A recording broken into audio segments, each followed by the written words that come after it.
Sometimes the best things are right in front of you. It just takes some time to see them. This is a very powerful quote as it links to the Jamaica men's national team. Read the topic of importance. Marcus Tavernier, the attacking midfielder the Reggae Boyz should have had after missing Gibbs-White. Now, don't be in an arrogant mind here. This is going to be a realistic video. I'm going to talk about his background and his profile, why he could have helped, and then I will talk about the realistic perspective. So, people, don't bam rush the comment section with anything negative because we would understand the possible and the impossible. But of course, greetings and welcome to another episode here on Premier 7 with your host, Ryan Nelson. I have to say that I was searching and searching for a good player to talk about. And while I was going through my channel details, I saw someone mention the name. And I was saying to myself, let me just check out this player. And boom, I saw something very important. The sad thing is that I don't remember the person who mentioned such, but big up to yourself. I have to say now that based on this player in a Marcus Tavernier, the Reggae Boyz have spent years searching for creativity in the midfield. Tirelessly, countlessly, Ravel Marston was mentioned, and with the latest name being mentioned to be an Andre Brooks, he would more likely be Jamaica's number 10. But talking about a Marcus Tavernier, no one should be arrogant about because if we were pursuing a Marcus Tavernier earlier on after missing out on a Gibbs-White, then we could never tell if he would have switched his allegiance. The thing is, we need good players, and based on eligibility, this guy would have been a potential player if we got it right. If we got it right. A player with vision, work rate, and the ability to control the attacking third, this player would have been a classic representative for the national team. Now, the background details of Marcus Tavernier. It have to be understood that this guy could play for Jamaica based on the eligibility rights or rule because his mother is a Jamaican. And if you don't believe, you can check the sources yourself. But apart from that, this guy was born on the 22nd of March 1999, so is currently a 26-year-old. He was born in England's Leeds and is 5 feet 10.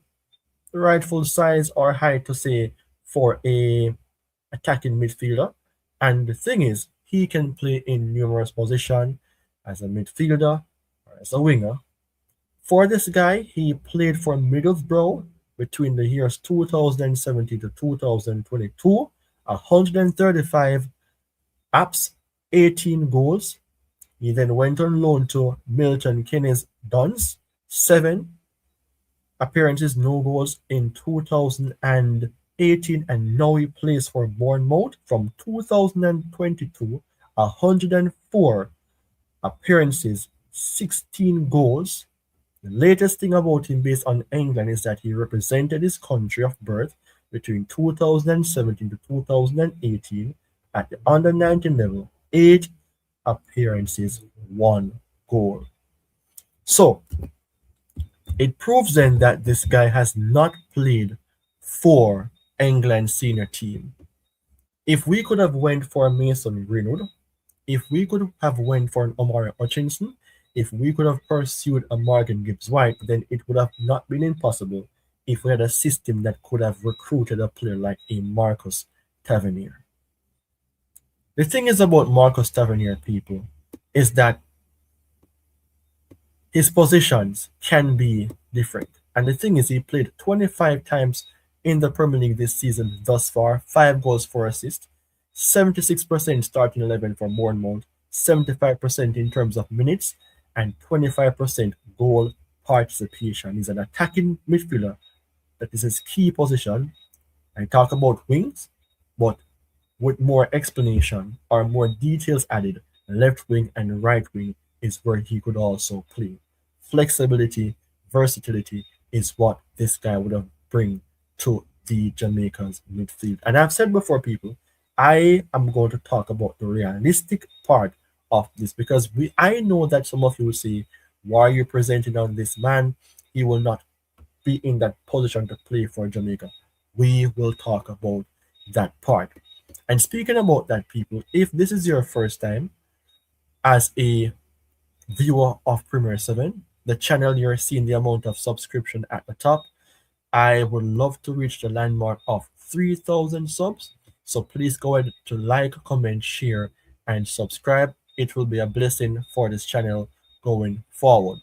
For Marcus Tavernier, based on more analytical data, I am seeing here that, let's say to the left-hand side of the screen, most of his ratings would have been between 6.5 to 7.3. Between the months of May to July thereabout, he came back from an injury. He missed out a lot of games, but coming towards March, it showed that he had some good average or some workable averages, but he sustained an injury between January and February. But then again, he came back from injuries in March. The thing is, you're seeing here that this guy has contributed with goals and assists. His best rating came against Newcastle, where his rating was 8.1. On a losing note, but it proved that this guy is really and truly a maestro, just to say, in the midfield for Bournemouth. Strength, high pressing, he's a playmaker. His weakness would be ball control, but I am sure that his weakness would outdo many Jamaican players that we currently have in our system. Now, the thing is, why Marcus Tavernier could help? Why could he improve the Reggae Boyz midfield? The thing is about this type of player is that from a footballing perspective, Tavernier could have offered several qualities that Jamaica has struggled to find consistently in midfield. First, creativity. The Reggae Boyz have often lacked a true attacking midfielder capable of linking the midfield with the attack.